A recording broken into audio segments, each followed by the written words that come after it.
Welcome to Heal the World Show podcast. It's brought to you by the Healing Institute. I'm Permilia Parham, and I am the founder and the CEO of the Healing Institute. The Healing Institute is an online, worldwide hub of holistic practitioners. We are out to assist people and give them hope that there are ways to be well and stay well on their health journey. And I have been using alternative ways of being well for well over 20 years, and it works. So, we do want to let people know that we have amazing practitioners on our website that can get to the root cause of what's going on. So, if you're watching this, please spread the word, tell your friends, your family, your colleagues, your connections that the Healing Institute is available for them. So why is that so important to me? Well, because we did have a tragedy in our family a while back where my mom passed away at a very young age. She was only 61, and it was due to complications of a medication she had been on for well over 20 years. And not once did her doctor at the time tell her that maybe she should have her kidneys checked. So unfortunately, she died of kidney failure right before Christmas. I was 5 months pregnant with my son. And not only was it a tragedy that she died so young, but also my children never got to meet their grandmother. And I really don't want that to happen for any other families. So that's my why. That is why I'm so passionate about creating a proactive wellness society. I believe we've been a reactive illness society way too long. So it's now time for us to be proactive and let people know what is available for them. And every week on Heal the World Show podcast, I have a wonderful guest co host who we talk about all sorts of things, but usually what they have their experience in and their expertise. And I am delighted to welcome Drew Deraney today. The Mindset Man movement, we're going to talk about that. So Drew, welcome. Tell us a little bit about yourself and how are you today? Doing well. Thanks so much for having me on. I'm going to put my phone on mute so no one interrupts me. Drew Deraney, Mindful Man Movement. And I say in human terms, it happened by accident. But I know in the universe and God terms, I'm meant to be doing what I'm doing. I'm very happy to be on. Wonderful. Yes. So, when I chose June to be Men's Health Month at the time, I didn't realize it was a national movement for June to be Men's Health Month. And we lucked out this week. It's actually Men's Health Week. Yes, it So is. really excited to have you here.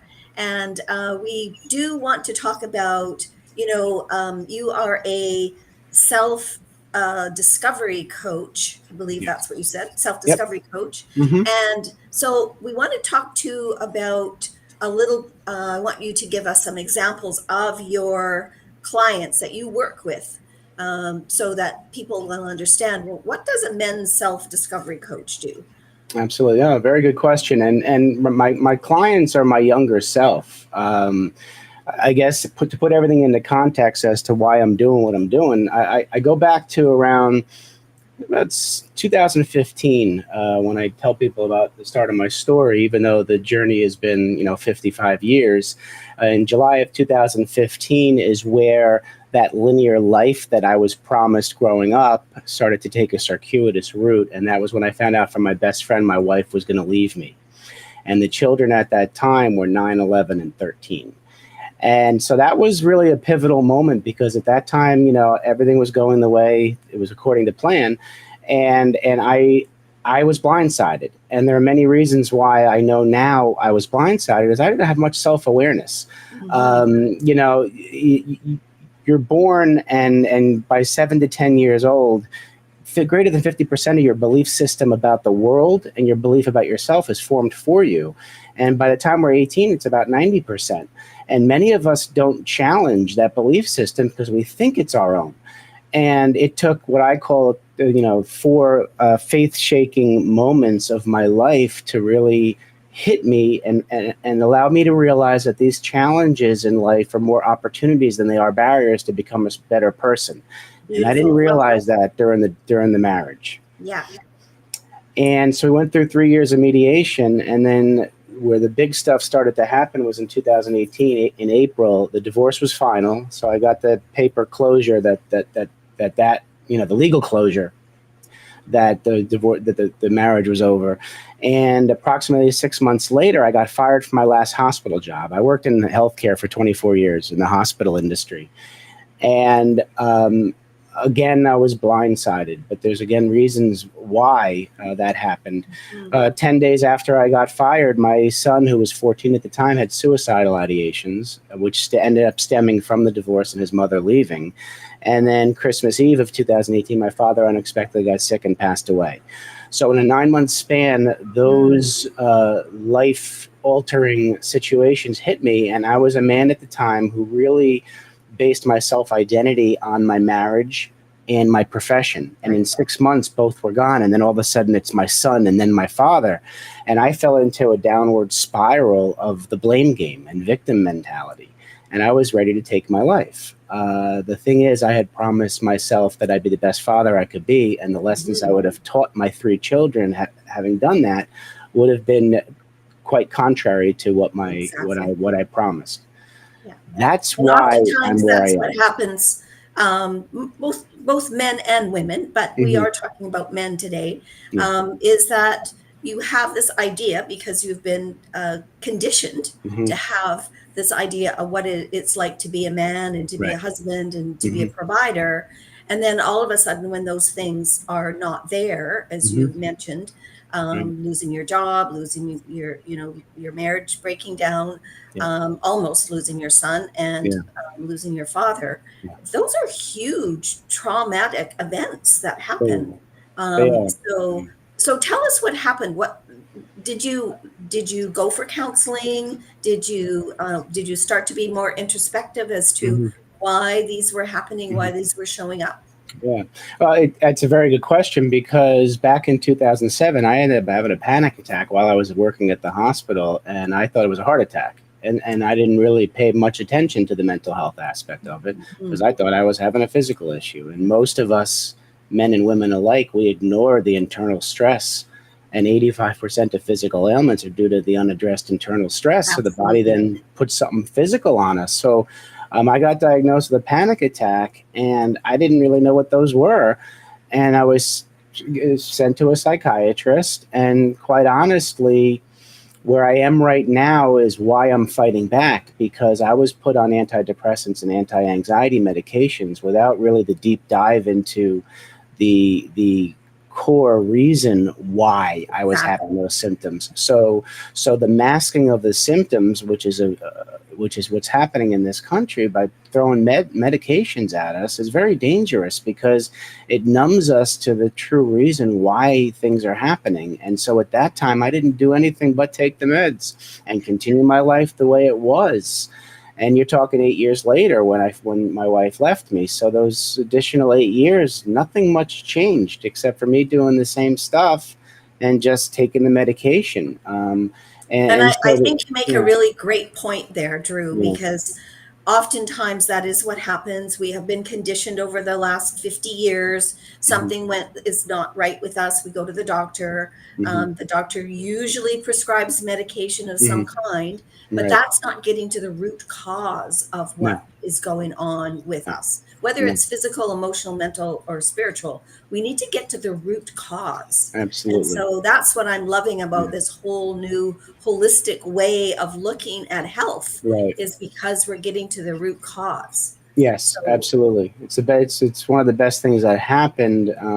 Even though COVID was an awful thing that happened, there was a silver lining that happened during there, because there was a lot of introspection kind of forced on us. Many of us weren't accustomed to being alone and isolated. Isolation to me is an involuntary way of being alone. There are other ways of choosing to be alone, to find yourself. And I basically was forced by isolation to start looking into who I am. So in a way, it was good. And so all those things happened, and then COVID happened. But in between my dad passing and COVID occurring, I had a very important talk with my father a month before he got sick. It was on his 80th birthday. He was a healthy male. And we had his birthday party, and he told me how proud he was of me. And I told him, I know you are, Dad, but why are you telling me that now? He said, everything you've gone through with the divorce and the job stuff and now your son, yet you're still home watching, taking care of the other two kids, and you come here every day to take care of your mother and me and check on us. Mm-hmm. So I know you're not happy, and I know your whole life you wanted to own your company and own your own business, and I always told you not to. My dad was with IBM for 35 years, and it's another lesson that we learn. He had taught me, because it worked for him, be loyal to your employer, they'll be loyal to you. 35 years. So I did that with the hospital industry. Even though I was with 4 different hospitals, I stuck with the industry and the theme of working for somebody. And that was kind of that generation anyway. Yeah, it was the generation. It was that generation, which is not our generation. Right, because right. As we know, there's lots of layoffs, lots of things that have happened where you thought that company was a solid company. Right, and right. the next thing you know, you got your pink slip. Yeah. So, well, I mean, each generation teaches the next generation what they know. So even what I learned from my dad, by the time my kids came, I was teaching that same thing because hadn't hit the fan yet for me. So my kids learned the same stuff I learned from my dad. It's now where my children have seen what dad went through, and I'm much more open-minded now. I have more of a growth mindset than I had a fixed mindset back then. And I am now open to allowing people to find their way. The current system of our education is hurting us. We're forced right after high school to go to college, and most kids don't know what they want to do. And when you look at the brain, a lot of research done on the brain now, the prefrontal cortex, which is the part of the brain that is our logic and decision-making part of our brain, doesn't mature for men till about their 30s, and for women, the late 20s. I mean, men are like 9 years behind women. So we're already we've always known that. We've always known that. But men, you talk about 18 to 22 when a lot of big decisions are made when you're going to go to college. And then after you graduate, then all of a sudden, we're told you have to start getting married so you can have kids. So at that age, we're choosing our partner in life without the mental faculty to make that big decision. So we have this battle with the maturity of our brain, the part of the brain that makes these good decisions. And we're making these huge decisions before that brain is functional, which is why it's so important to have mentors who can guide you, yet only you know your dreams. They don't. And so you have to be careful who you tell your dreams to. So a lot of introspection happened around this time. The thing was, when my dad, he ended up telling me, start your own company if you want, do what makes you happy. Your mother and I will support you no matter what. That was huge to me because I needed Dad's blessing. And I remember crying and giving him a big hug and thanking him. And I started my company, Profit Compassion. My intent was to start a healthcare consulting company to educate caregivers. That would make sense given your background, right? Well, I wanted to teach them how to effectively communicate with patients and families because what I had preached, which got me in trouble a lot, was in the mid-90s. I said the 3 evil entities entered the healthcare system and ruined it. And that was the federal government, the healthcare insurance companies, and the big pharmaceutical industries. They ended up making the rules and took the caregivers away from the patient's bedside, which necessitated patient advocacy because patients didn't know how to advocate for themselves. They just listened to what the caregivers said. Yeah. And without understanding as to why. And so I was very vocal, and that kind of led to the 2 firings I had at the hospitals. Plus, I took my eye off the ball when I was getting divorced. Men usually have a challenge compartmentalizing. So when I wanted to fix the marriage, I lost focus at work. Of course. Yeah. I'm going to take just a minute here to say hello to people that have popped in to our podcast today. So Marie Piplovic, Marie's in Portland, Oregon. She's also one of our holistic practitioners, and she works with women in midlife, as well as she also is an amazing conscious breathing facilitator. So she has a question here for you, Drew. Sure. How do you encourage changing a mindset with men who still are thinking their issues are external? Oh, that's a good question.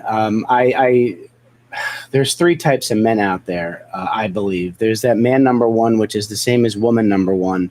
You have all these blind spots and you don't notice a thing, and you just go through life living the way you live. And those individuals are very difficult, challenging to penetrate. And unfortunately, it's usually a life circumstance that hits them, that wakes them up. So I don't really focus on those types of men. I'm there to empathize for them.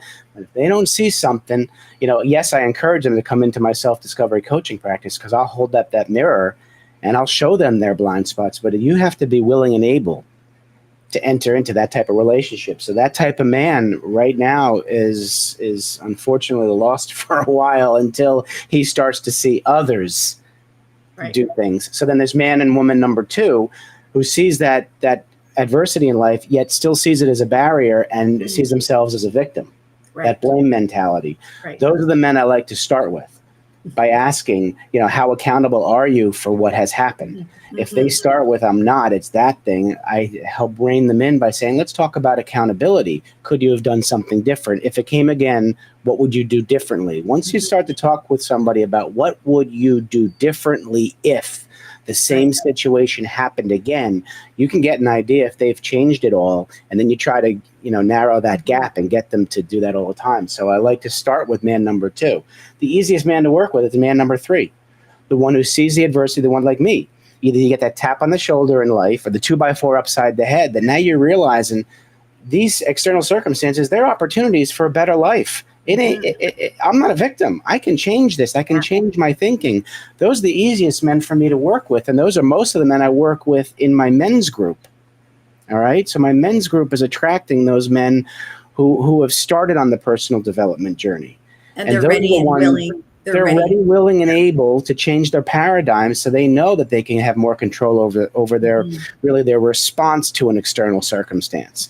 I am working on joint ventures where I can work with people like the young lady who just asked that question, where we can get the word out that if you are feeling like you're a victim, we can help you.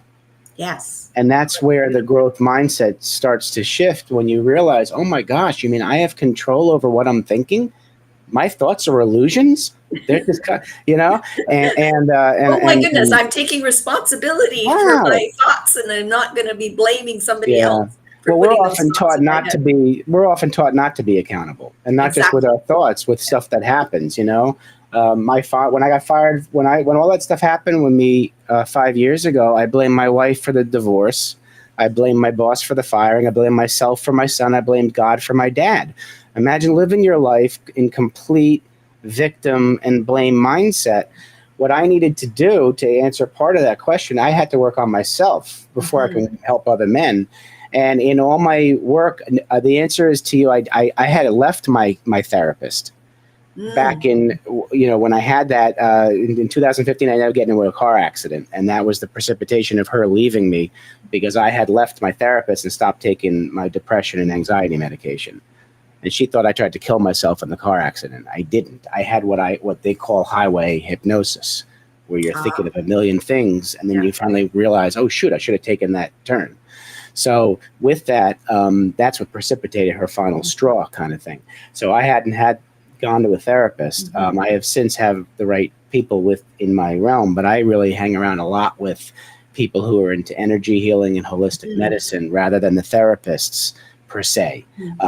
Because and also, talk therapy, I won't say anything bad about it, because I've had it myself. But it's not the end all and the be all. And sometimes that's all that's offered is talk therapy. And really, you just don't need to. You do need the energy work. You do need the work that I do with emotion code and body code. You need to release those trapped emotions or those emotions that are going on. Well, I went to school. I have 2 psychology degrees, and I loved cognitive behavioral therapy. So that was the type that I pursue now, any type of cognitive behavioral therapy, because knowing that, I'm very in tune with my goal for myself is to align my head, my heart, and my gut.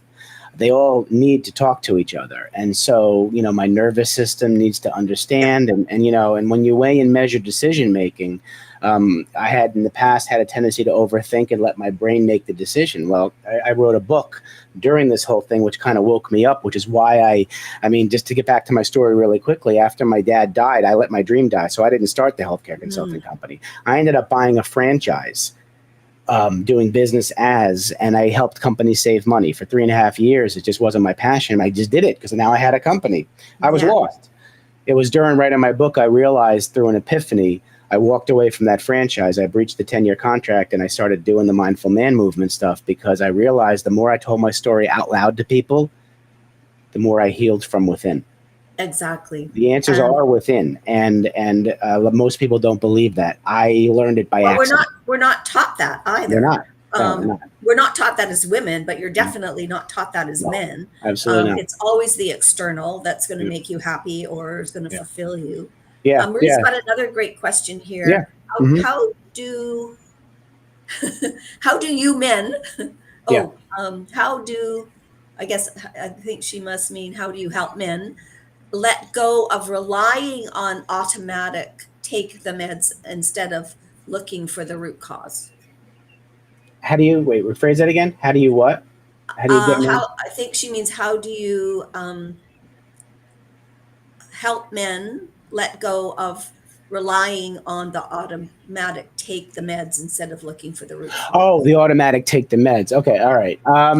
What I often talk about, I tell them a little about what I've learned about the brain is that 95% of our brain activity is subconscious, and only 5% of our brain activity is conscious. So once we learn that we need to learn about ourselves, obviously you got to be conscious about it. So I really help them with tools to realize that those 5% brain activity, let's start doing things that are healthy for us. So when we make those things habits, they go into our subconscious and we automatically do stuff. So I've gotten rid of a lot of negative words. There's 11 words I've eliminated from my vocabulary.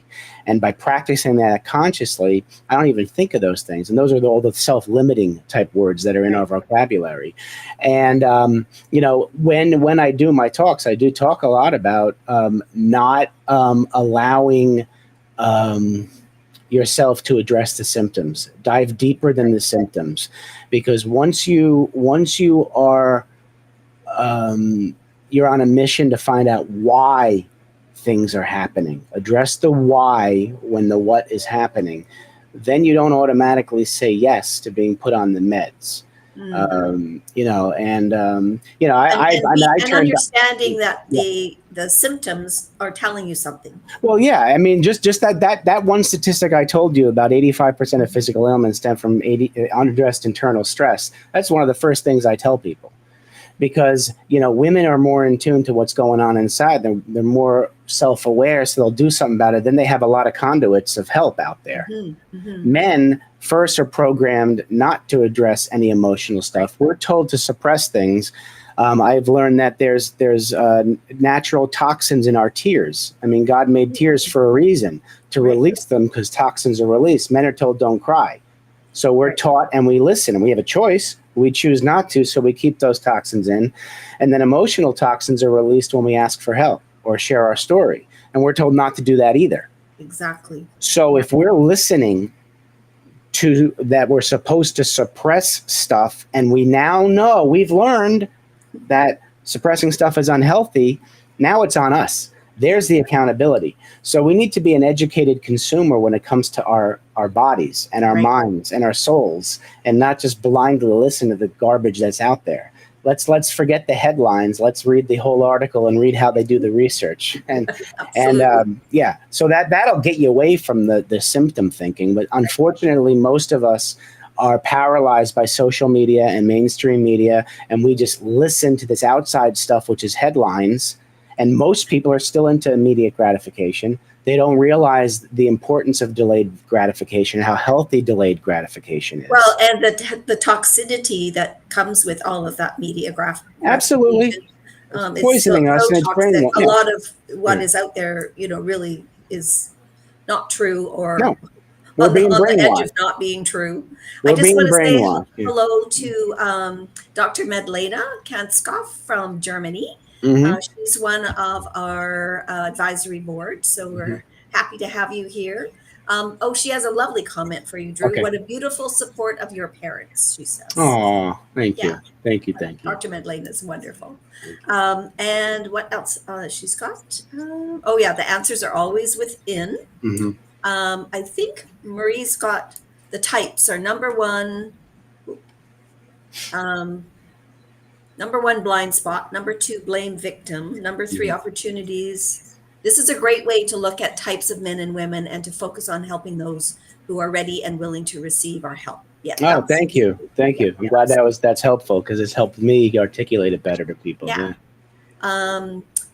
And she says, I like the idea of letting go. This is Marie still. I like the idea of letting go of negative words. Would you share your 11 words with us? I absolutely will. Okay. I have a paper with that. I'm going to try to memorize this. You ready? We're ready. Can't is gone out of my vocabulary. I ask myself, how can I? All right. Never is no longer in my vocabulary because never is only used on your deathbed. Or if you use it and say, never have I yet done something, because we don't know if we're ever going to do it. So never's gone. I've got rid of should have, could have, or would have, because that doesn't allow you to forgive yourself for things that happened or forgive others. So that's 1, 2, 3. That's 5. Always is gone, because the only always we do is breathe. And Marie would definitely agree with you there because she does breathing. Yeah, I mean that's the only thing I'll always do all the time is breathe. We're not always doing right. So I already said never.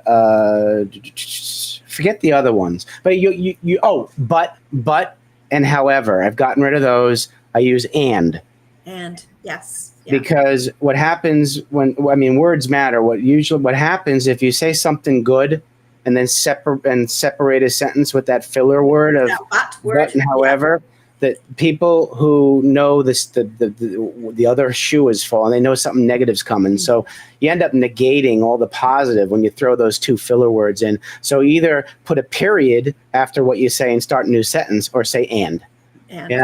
So if I say, I love your hair, and if I'm ready to say B-U-T, the color, I would say, and I love you when you had whatever. But just just and. So that's like, I forget the other two right now. But you get the idea, though. Yes. And the thing is, I'll catch myself. There are times I'll say but, and then I'll catch myself. And it's okay to catch yourself mid-sentence because it means you're aware and you're teaching yourself and that kind of thing. But most everything I say, if you hear it's going to be positive, and it takes off the limits because we're born without limits. Exactly. We're taught limits in life. Yeah. We're taught not to fail. Hey, failing's good because you learn the distinction between succession and succeeding and failing, and you learn what you don't want. Risks are great. We're told not to take risks in life. How do you grow? You got to take risks. Yes. So, and sometimes you have to have fear because that's false evidence appearing real as well. I know there's some other ways of explaining that. Yes, and no. Yes and no. I believe if the brain can't handle love and fear at the same time. That's right. Yeah. So if you do everything with love and you do your gratitude journal every day and everything's about love and kindness and empathy and doing things for people, living in service, there's no room for fear. And if fear does sneak in, do it scared because we can't predict the future. I read the book Think and Grow Rich by Napoleon Hill, and there's the fear of poverty. We can't predict that, though. There's the fear of criticism. God, I'm a reformed people pleaser, yet that still leaks in. I'm not totally reformed. But all of that stuff is judgment and assumptions. Mm-hmm. We don't know what's going to happen in the future. That we can remove the fear with love and faith and desire and living in the moment and eliminating regret with forgiveness. That's just Absolutely. My whole, Absolutely. And one of my mentors, and I just love this woman, she's out of Australia, and her way of looking at fear is that Mhm. it's coming up for a reason. So Yeah, let's not run absolutely. away from it. Let's not No, say, yes, true. yeah, let's Mhm. look at why that Yeah. emotion of fear is showing up.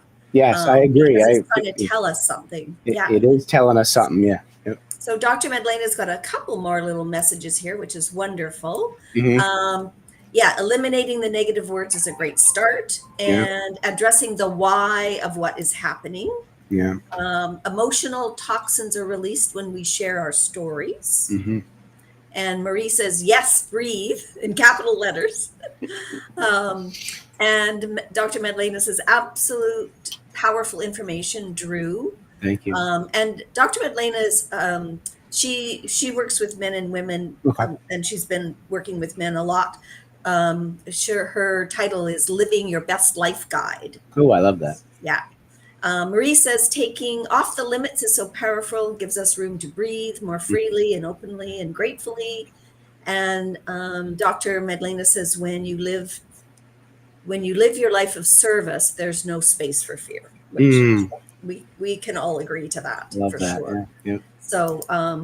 So we're kind of at the bottom of our half hour, but I really want you to tell us about the mindful man movement. So Absolutely. we're going over time. Drew. All right. All right. So the mindful man movement isn't only about men. It's about women too. When I help men, I'm helping the women in their life. Now, the mindful man movement is, I work with men, really to, let me say it this way. Imagine having crystal clear knowledge about your purpose in life, where you make strong decisions and you're productive and you're on peak mental health. That's what I help men. I help guide them to start writing their own story and live the life they want to live. And that has everything to do with some of the stuff we talked about. But the most important thing is finding your purpose in life. Why are you here? Who are you? Who are you truly? What are your standards? Once you establish what your standards are and you are accountable to yourself on not backing off those standards, then you know who you are. And with the Mindful Man movement, once you know who you are, then we'll help you know where to go. And that's where we start to remove all those self-limiting beliefs that are tied to that old identity that wasn't you to begin with. Exactly. All those self-limiting beliefs, get rid of them. And then you're ready to, once you know who you are and where you're going, let's start helping you write your own story. Because if we sit by the sidelines in isolation, somebody else is going to write our story for us, which is what's happening in this country. Yes. The powers that be are writing our stories for us, and I'm not letting them write mine anymore. And so that's the Mindful Man movement. Yeah, it's all about your identity, get rid of those self-limiting beliefs, and write your own story. So we can connect with you at drew@profitcompassion.com or on LinkedIn with you. Just type in your name, Drew Deraney. Yep. So this has just been a delightful conversation. I really love it. I'm really happy that we were able to put this together. Absolutely. I'm just going to go back to the chat to see if we have anything else here. No, I think we're good. So yes, what Drew and I will do after the event is we'll go back through the chat. Oftentimes, Drew, what happens is we don't always get everybody into the chat that actually has watched. Right. And so there could be more comments. Oh, good. Okay. So we want to identify those. We want to say hello to those people. Yeah. We want to give everybody your contact information so that they can get in touch with you. Absolutely. So we will do that after the event, and as well later this afternoon. Be about 5 o'clock your time because Drew's on the East Coast. Yeah. I will replay today's podcast for people that weren't able to hop on this morning. And then so later this evening or tomorrow, we might have more comments. So it's always good to go back and check those out. Marie says, thank you, Drew, and cheers to the Mindful Men movement. So all men live the life of their dreams and authentic selves. And Dr. Madlena says, thank you so much for this great conversation. Thank you, Dr. Madlena. Yes. Great to meet you too. So we have a big ask. We are out to heal the world. We want you to tell people about us, about the podcast. We're here every Friday morning at 9 a.m. Pacific time. And please let people know about the Healing Institute and all our amazing practitioners that we have that are on the website.